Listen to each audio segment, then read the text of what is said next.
Thank you. Well, thanks for the invitation to this. It's been fun watching these talks, and I wish you could be in person. Hopefully next year we can all get together in person. Yeah, I think mine is a nice natural sequel to Vedran's nice talk, because we're all, when we think about quantum machine learning, we're struggling with this data question and coming up with different answers. One answer is to do something like the topological data analysis, and I'm going to present a different approach today. And to get to the starting point of what I'm thinking about here is, I've wondered about the problem of Grover search, how you would actually use it on a quantum computer to solve a problem. So as a reminder, Grover says, if I can compute a function, f, such that f of I is x of I, and think of x as some string of data, or some string, I want to find some marked element I star, such that f evaluates to 1. Classically, I need n evaluations, quantumly root n, and of course there are many other many other variants of Grover for maximizing or approximately counting, finding triangles, all kinds of things for unstructured and semi-structured search problems. And one thing that I think confuses many people, and confused me for a while, is that the original title of Grover's paper was Quantum Mechanical Algorithm for Database Search. But it's not really for a database. It's really, you have to be able to have a computable function f. And so that is interesting, because it means that as written, Grover's algorithm is incomplete. It does not tell you which function f to use. And so the exercise of trying to find an appropriate f for Grover often leads you, sometimes it causes the quantum super to fail altogether, and sometimes it leads you into interesting places. So what's going on here, the way that, Grover's algorithm is an example of an oracle algorithm. So this, by oracle, we just mean a subroutine, which the algorithm designer hasn't specified. It takes the subroutine as input. And you can think of it also as a way of extracting in superposition bits from a string. This is a good model because it lets us have provable speedups, which we otherwise wouldn't be able to do. Otherwise, everything's based on some conjecture, like the conjecture that factoring is hard, or whatever. DQC1 is not in P, plausible conjecture, but no, conjecture nonetheless. With oracles, we can get provable exponential speedups, but it has the drawback that we have to specify somehow the oracle. And when we do that, it adds additional complications. And in particular, it's important to note that the oracle is not a database, right? Here's a picture of a data center, you can store lots of bits, and those bits cannot be queried in superposition. If I send in a superposition of queries into this data structure, into this database, it will break that superposition. Also, even if I could make superposition queries to this data center, I shouldn't, because if I have, I don't know, 1 million hard drives in there, I probably have 500,000 or 10,000 or 100,000, nearly 1 million CPUs as well. So if I want to search for one record inside that entire database, assuming I haven't built an index, I would just do that in parallel. There's no reason to do a sequential search through a very large data set. Of course, quantum RAM is one solution to this, and is a great thing to develop, but it's a different hardware model than the conventional model of quantum computing.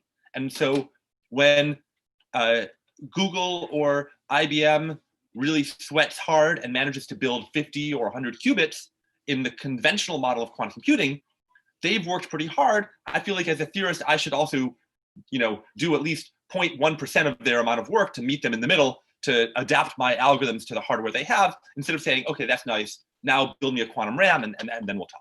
So quantum RAM is worthwhile, but I want to talk about what we can do without it.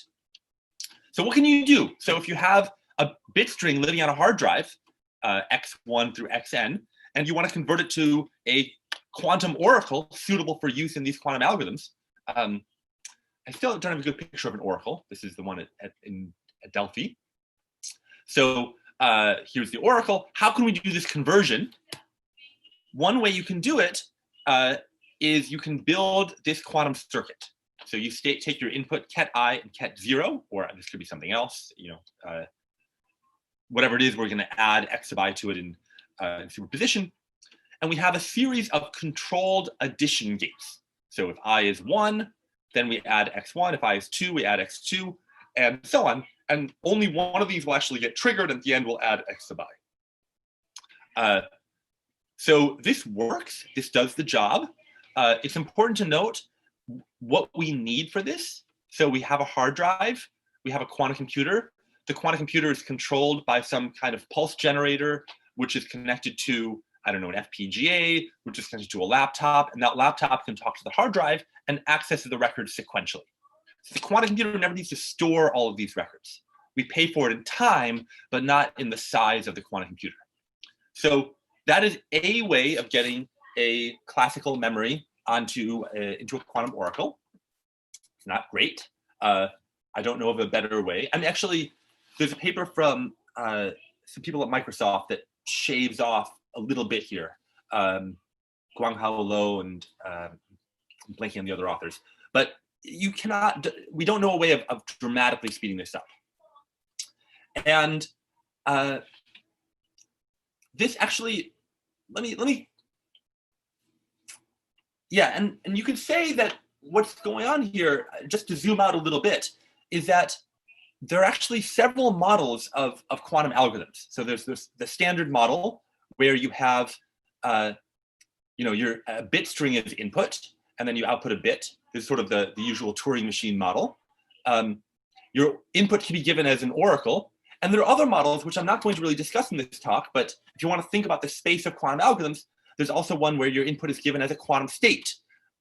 Or you could combine the quantum data and the oracle, and your input could be given as a black box unitary.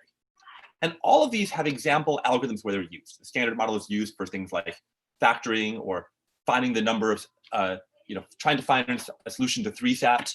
The oracle model, as I mentioned, is used for Grover and the collision problem and the NAND tree, as well as the hidden subgroup problem. The quantum data model is used for quantum simulation, for the quantum Fourier transform, many other things. The quantum oracle model is also useful for things like phase estimation. All these are used in different senses, but often what we want to do is take these second, third, and fourth models and use them as subroutines for the standard model. For example, Shor's factoring algorithm used as a subroutine things like the quantum Fourier transform and phase estimation, right? So these were useful components of what we ultimately wanted, which was something inside of the standard picture. So how can we take these oracle algorithms and turn them into something useful in the standard picture? And this construction I gave, where you just query the whole hard drive sequentially, is not usually a very good one. If you have this order n overhead to convert for every oracle query, that's often going to wipe out the oracle speedup. So what can we do? What are the usual solutions? So one of them is a QRAM, as I mentioned before. Another one is to be clever, is to say, well, my input string x1 through xn, I assume I have superposition access to it because there's some function I can compute, some efficient function f, like f of I is a to the I mod n. That's the one that Shor used for factoring. Or I just changed my slide actually during Vedran's talk. Maybe f could encode the Laplacian for some the combinatorial Laplacian for this graph over simplicial complexes. So this is these are each clever ways of taking a small amount of data and producing from them a very long string, right? So A and N are short strings, and from this you can think of producing f of 0, f of 1, f of 2, f of 3, up to f of a very large number. Those are never explicitly written down. They're just computable on the fly by your function. So that's great. You can do that, but each time it requires some problem-specific insight, and there's no guarantee that we can do it in general. So my approach is to consider very simple, generally useful problems where I don't expect to have this insight about f. In exchange, I'm going to maybe accept a smaller speedup than we would get for Shor's algorithm, but to do it for a large set of problems. So the approach I want to use is to find ways to reduce the size of the data set so that then the quantum computer can do something like Grover or some other optimization algorithm on a smaller data set. And these will apply to fairly general problems like clustering in whatever metric space you like, Bayesian inference, and saddle point optimization. So that's the kind of the high level of what I want to do. I'm going to now wade into the details of how a quantum computer would solve a machine learning problem where there's a big data set. Any questions before I go on? Okay, maybe what I've said is too general to have questions. Let me talk specifically about the kinds of problems that I want to solve with a quantum computer. So one example of a problem is maximum likelihood estimation. Actually, maybe I should call this maximum a posteriori estimation. The idea is that you have a set of models, Y, and a data set, X, and you want to find the most likely model given your data set. And you're assuming that your data set consists of IID points drawn from a distribution determined by the model. So there's some probability of observing data point X given model Y. You take the log of that to get f of x, y. And the reason is the probability of the whole data set is the product over all the x's of p of x given y. If you take the log of that probability, you get the sum of these f of x comma y. And so you want to take the model y that maximizes that sum of basically the log likelihood, the sum of f of x, y.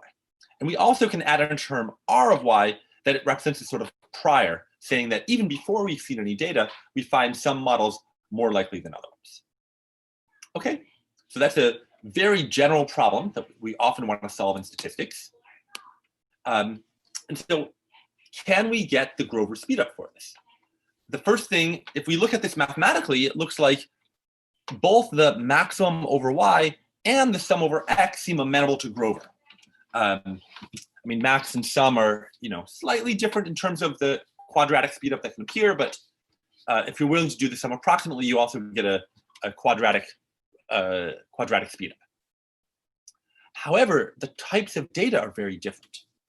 X is a data set that lives on a hard drive, so we do not have superposition access to it. Whereas Y, you could call it a synthetic data set. It's a set which is something where we never write down the whole set. For example, for clustering, these might be the weights and centers of clusters. Or if there's some kind of very bumpy, non-convex optimization, these might be the starting points of the optimization from which we start running gradient descent. So that's something where we can have superposition access to elements of Y, and so we can Grover over Y, but not over X. And so if in our model where we have a classical computer controlling a quantum computer, we can do Grover, and the number of evaluations of F, of quantum evaluations of F, is going to scale like, the outer loop is going to be the square root of the number of elements of Y. So we do a Grover search over Y for the maximum. But then the inner loop, where we evaluate the cost function, we still have to do the full sum over X. There's no shortcut there. So the total runtime is going to be the full size of X times square root of the size of Y. And so our key question that I want to address is, can we reduce the dependence on X? Can we transform the problem in a way where we don't have to pay for this full size of X? Because having that X there, it's all well and good to say I've sped up some parts of the problem, but if you have a big data set and enumerating over it is still in the inner loop, that is going to, you could debate whether it reduces the quantum speedup or not, but it makes the quantum speedup less important, right? If a big part of the runtime is not sped up and only part of the runtime is sped up, that makes the quantum speedup less relevant. Okay, so how can we reduce the dependence on X? One thing we can do is we can approximate our original big data set with a smaller data set. And this is something which is a well-known idea in the machine learning community. It started in computational geometry and has moved to machine learning. The idea is called a coreset. Or a coreset. So here is the data set X, and we're going to approximate it with some much smaller data set X prime that captures the key features of X. And what we mean by that mathematically is that for all models Y, the true log likelihood for the original data set should be approximately equal to the log likelihood when we just sum over X prime. And here, in addition to choosing a subset, we also are going to need weights, because the number of terms on the right-hand side is much less than the number of terms on the left-hand side. And so we have to, a priori, we're definitely going to need to do some rescaling. But it's also very useful to have uneven weights.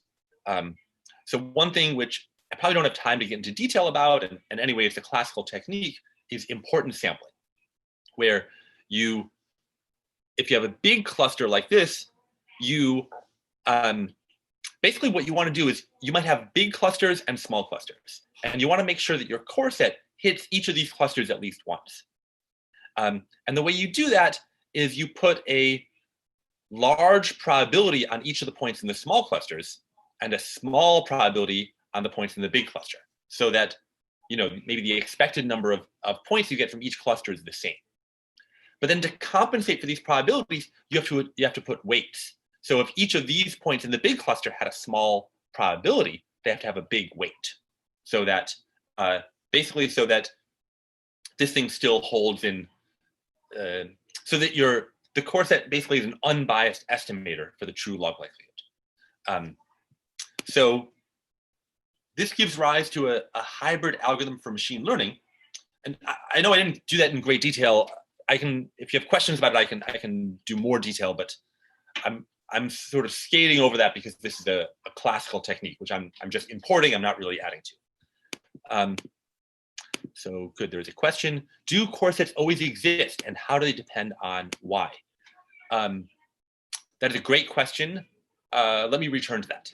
Let me first tell you how they're used, and then I'll come back to do they always exist. Short answer is no, they don't always exist. Their size and how effective they are depends on the complexity of the space of models. And you can definitely come up with examples where there's no benefit from coresets. But for many practical problems like clustering, there are big coreset improvements. So what is the high-level use of them? So you have a data set X, it goes into the classical computer, it crunches it down to a smaller X prime, you feed that to the quantum computer, it outputs the model. How do we do that? So there are a few different ways of making a coreset. One approach is to have the classical computer produce an estimate. So maybe a very crude approximation. So for clustering, you might have the classical computer run a simple clustering heuristic like k-means. And often these will do something where not only is the clustering much worse than the optimal, it also uses many more clusters than you want to do. But that's okay for this stage.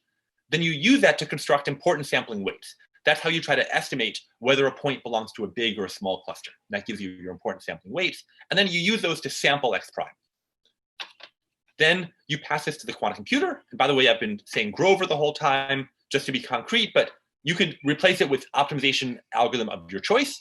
And now the inner loop cost only depends on the size of X prime, and the total cost is the size of X prime times however many outer loops there are, which for Grover would be the square root of the size of the set. And this, for this to be relevant, we have to say, does this really address the real bottleneck in the problem? And for example, if it took more time to create the core set than to do this search, then that would be irrelevant, right? But for problems like clustering, this really does, hesitate to use the word provable, but the quantum runtime that we can prove is better than the best known classical runtime, because the classical algorithm is just creating a core set and then doing a brute force over clusterings of the core set. And so and the brute force search dominates the runtime. And so that's something where we really do get most of the benefit of Grover. Yeah, so importance, I think I want to skip this side about importance sampling. And yeah, maybe I'm going to post these slides and maybe you can ask me more about them later if you want. But in response to Vedran's question of, when do these core sets exist?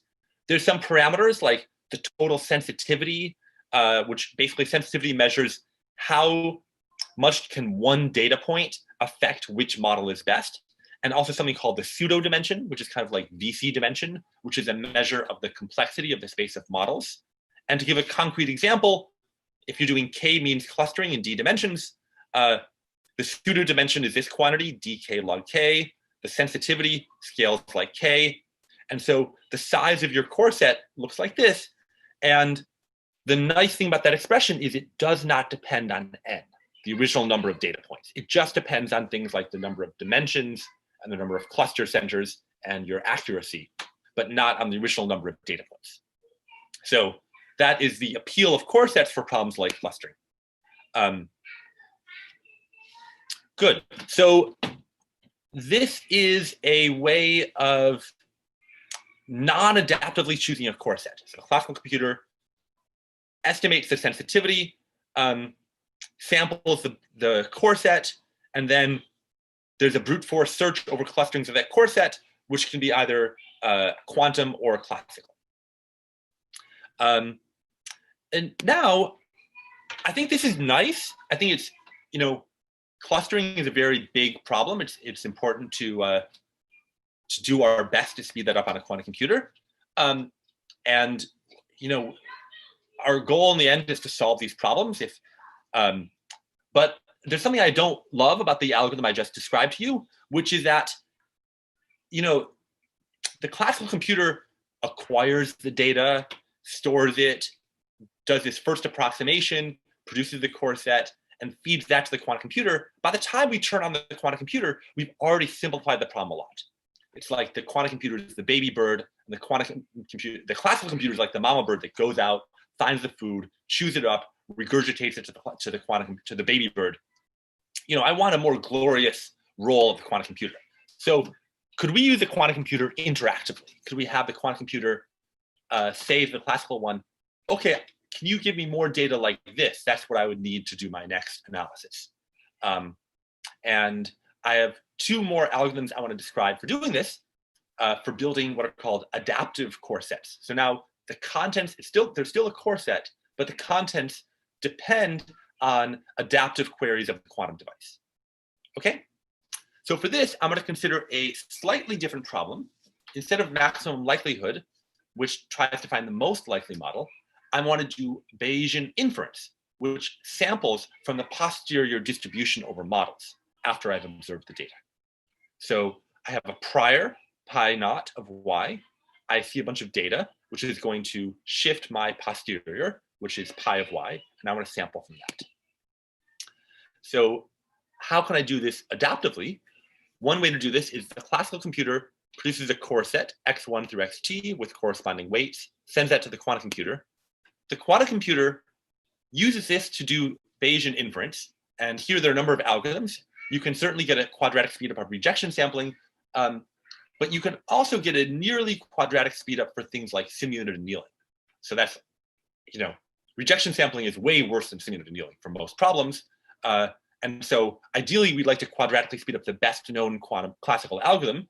Now, classical algorithms are a fast-moving field. We have not caught up with all of them, but simulated annealing is a pretty big one, and we can quadratically speed that up. So the quantum computer will try to sample from an approximation of the posterior. So this is the true posterior, pi of y. Our approximation, pi sub t, uses the core set instead of the full data set, and uses that to construct a distribution. Okay, so it uses that and samples some model, and in the first state, y sub t means it's the teeth model. So first it samples y1, sends that to the classical computer, samples y2, da da da. In the teeth round, we're sampling y sub t. And now the classical computer uses that, along with everything it's seen so far, the full core set, all the past models, to choose the next data point that would be most informative to the quantum computer. One way to think about this is it tries to choose a data point that is not well fit by the models. It says, okay, that model did a good job on the points you've seen so far, but here's a new one that doesn't do a good job on, please adjust to accommodate that one. And so in that way, you can adaptively probe the parts of the data set that are not being fit well by the models and target your improvements sort of where they're needed. So this is still a little high level. It doesn't tell you, for example, how the classical computer does it. Campbell and Broderick have a series of papers that describe how to do this, and I don't want to go into too much more detail, again, because this is classical work, and instead I'm going to describe something much more concrete. So yeah, I have a slide, which I think I'm going to skip. Let me instead describe a third final algorithm, or a third optimization problem called saddle point optimization, where here I can fully describe the classical and the quantum algorithms. In the past, I'm sort of using these classical subroutines that exist, but I just haven't fleshed out. Here, I'm going to leave you something very concrete. So this algorithm is called saddle point optimization. X is still a data set on a hard drive. Y is still going to represent something I have superposition access to. But now I want to define the set X to be the convex hull of my data points. Convex hull, I've drawn it here, just means the smallest convex set containing all these data points. And Y is going to be the space of probability distributions over M items. So in practice, what that means is if I have M, if you want to think about them as M models, that's fine. And what that means, though, is that we're going to output something that might be a mixture of some of those models, right? It might not be a single model. It might be a, some kind of average over them. This is something that happens in boosting a lot, if you're familiar with boosting. And you want to solve the minimax problem. What is the best model for the worst data point? Or because of the convexity and linearity, you can also reverse this, and you can, equivalently, you can minimize over X and then maximize over Y. Okay, so where does this come up? The way I've written it, it looks like a zero-sum game. It's a zero-sum game, importantly, where one player's strategies are described by a classical database and the others are described by something you have superposition access to. It's also equivalent to linear programming. So let's say I'm trying to find a point within Y, the probability simplex, and X is a list of constraints. So my constraints are all listed on a hard drive, and then I want to find a point that satisfies all of them. It's also in some ways like maximum likelihood estimation, in that I'm trying to maximize over models Y, but the difference is instead of summing over X, I'm minimizing over X. And so you can think of that as maximum likelihood estimation, or the kind of thing we do for clustering, where you just really worry about the worst possible point. You want to make sure that you're doing a good job on the worst point, not on the average point. Or also, if you know SVM, this is basically L1 kernel SVM, but no, that'd be too much of a tangent to fully explain right now. So there are some applications. It's not quite as widespread as the earlier ones, but it has the advantage of a very simple algorithm with a good performance guarantee. So let me now finish by describing the algorithm. So it's been 30 minutes, so it's 10 for discussion. So you. Okay. Yeah. Oh, I'm sorry. I was aiming for 35 minutes. Okay, so yeah, I can stop here. 35 is fine. Yeah. No, 35 is fine. You can go ahead and finish. But okay. Well, let me wrap up very quickly. Yeah, all I want to say is what this algorithm is. And you can think of it for the game of rock, paper, scissors.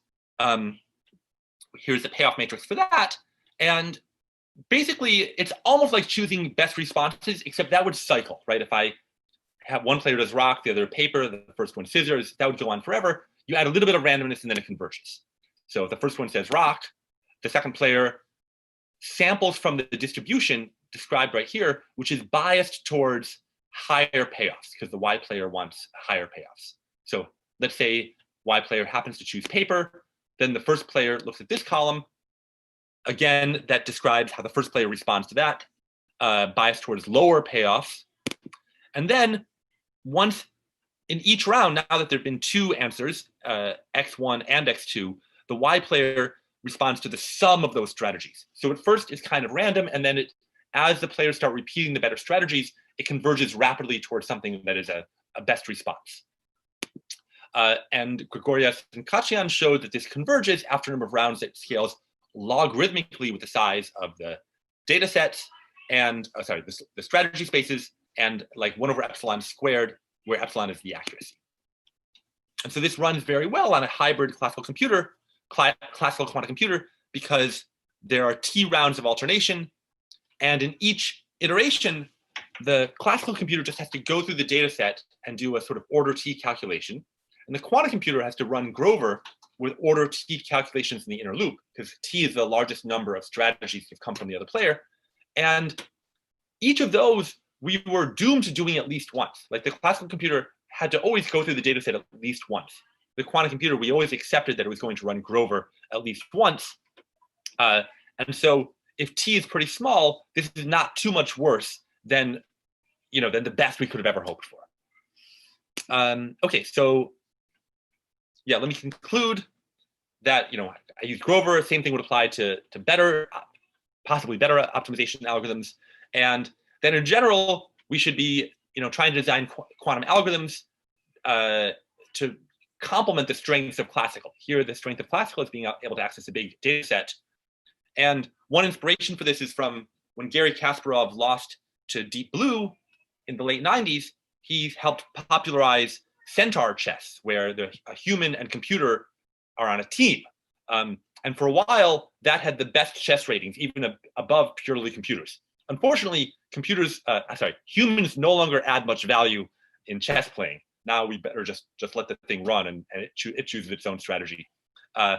So these hybrid things can be challenging, but I hope there'll be a period when hybrid classical and quantum computers will be better than either one by themselves. Okay, so let me stop here and leave some time for discussion. Thanks for your attention. Thank you. So if there are questions, please go ahead.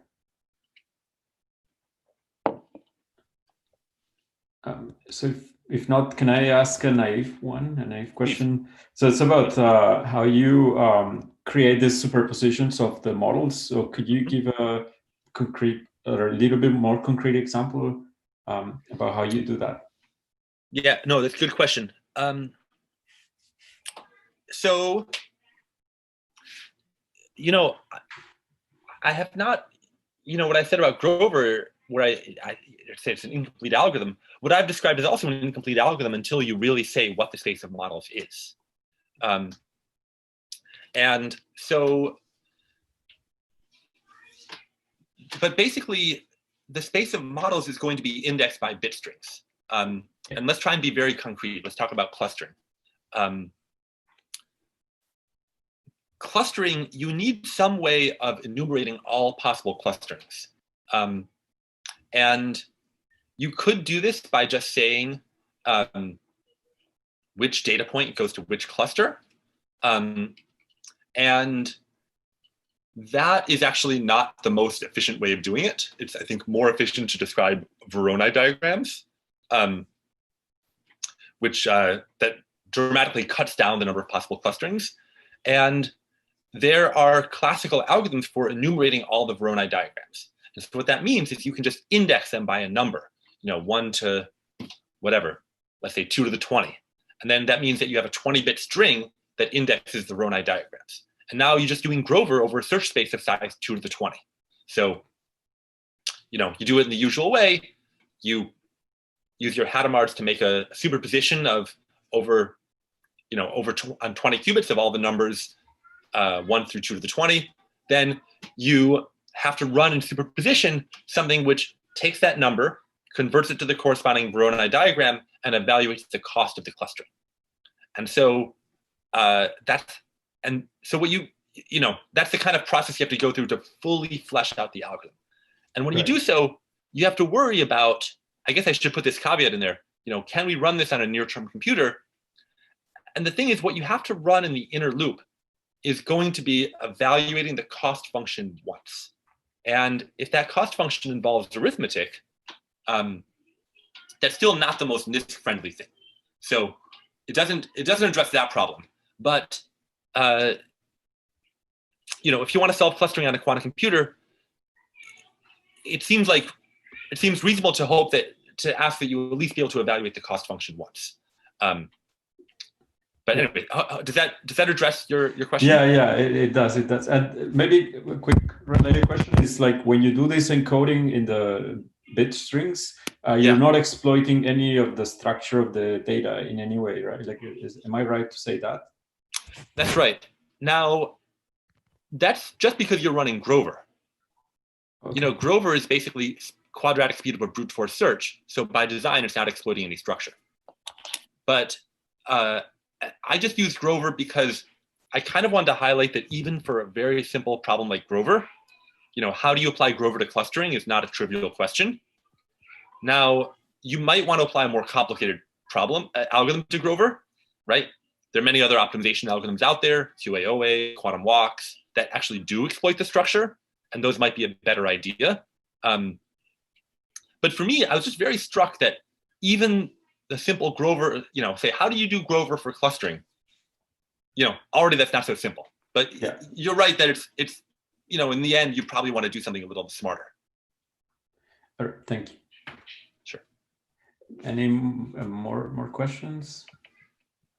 Oh yeah, there's questions. So Vedran wants to ask a question. So I see. Please go ahead, Vedran. Yeah. So apologies in advance because it's going to be, I fear, a little bit ill-defined, at least the first question. So I mean, down the line, you're looking into any sort of process, any sort of algorithm which has smaller parts, which deal with somehow smaller parts, and you need to put them together. And what you're pointing out is that you want to put as much of that on a quantum computer, right? And then you win, right? If you don't, you don't. I was wondering if instead of starting with a classical algorithm and then identifying parts which you can speed up and then cleverly combining them, you can take the approaches that actually you're the one of the people who developed them, starting with the Bravi paper and these virtual qubits and the stuff you had with splitting up circuits onto smaller circuits. Could I start with a quantum algorithm and then identify weaker quantum algorithms and then chop them up to get the classical parts? So sort of start from the quantum story where I'm already using the quantum computer all the way to distill as much use from it. Would that make sense? Yeah, that's a nice question. See, if I understand correctly, you're saying if I have a big quantum algorithm, could I find some piece that could be done better classically? No. What I'm saying is chop it up in a way that it hurts least when you put it in a classical computer, right? So you get the least possible amount of slowdown relative to quantum algorithm. Yeah, well, yes. But do you mean put the whole thing on a classical computer, or put some pieces on a small quantum computer? Put some on a same setting. You have a smaller quantum computer and a bigger problem. Yeah. Now, but you're starting in the talk you gave. You start from a classical algorithm, and then you quantize part of it, so to say. But in principle, you start with a quantum algorithm, and then chop it up and see how costly is it, right, to compensate the lack of a quantum computer from that, going from the other side. And I'm wondering. Yeah, no, it's a good idea. I mean, basically, I think that's worth looking at, and conversely, the quantum algorithms that we are running should be the ones that don't easily get chopped up, because that's whatever is left. Those must be the good uses of a quantum computer. Right. But you might have not optimal quantum algorithms which are better chop upable than the optimal ones, right? And because you're going to be hybridizing. You sacrifice. Yeah, especially if the underlying problem, there's some big molecule with two parts that weakly interact or something. Especially if we know there's some kind of structure in the underlying problem that we need to take advantage of. Yeah. And you had another question, you said? I don't want to. I mean, if somebody else has a question, it's also a little bit vague because you started by talking about. Classical databases being parallel, queryable in parallel. Yeah. And I thought that it was going to go in that direction, that it's going to be very important that you can query stuff in parallel classically. But I was wondering, does that actually help, right? I mean, if you have, you don't have one large quantum computer, but you have small ones, many small ones. And you're going to be querying your large data sets in parallel. And maybe you're caring total about computational depth of the entire thing. So I'm changing the model a little bit. Yeah. No, it's a good question. How should we think about? I mean, it's definitely true that. I mean, it's interesting because not everything is parallelizable, right? As far as we know. Yeah, I mean, I kind of believe that. Sometimes. I think when we think about algorithms, I do think that we should think of both the classical and quantum computers as kind of parallel once they get big enough, because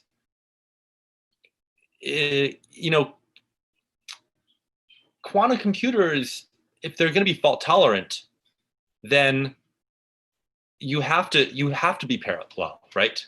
To do the fault tolerance, and at that point, you might as well be running an algorithm with using in parallel as well. And classical computers, I mean, in principle, you could have like a very long tape that you have just sequential access to. I think, but just in practice, the hardware, what people build tends to be kind of parallel, and it kind of makes sense. Like why would you, just because, why would you ever spend, if you're spending so much money on hard drives, might as well spend a little bit on CPUs to match it. I think like in principle, you don't have to, but in practice, you might as well. So that's why parallel feels like the natural way to look at things. And which, I think, has maybe not permeated quantum algorithms as much as it could have. Of course, near-term quantum computers are not always very parallelizable because they're doing things that are not very scalable. Like you can only hit the ion trap with one frequency at a time. But in the long run, I think they have to become parallelizable. Right. I'm just thinking about a couple of things, like whether the state preparation problem becomes easier when you consider parallel access, which in principle does make sense. Right. Classical parallel access, right?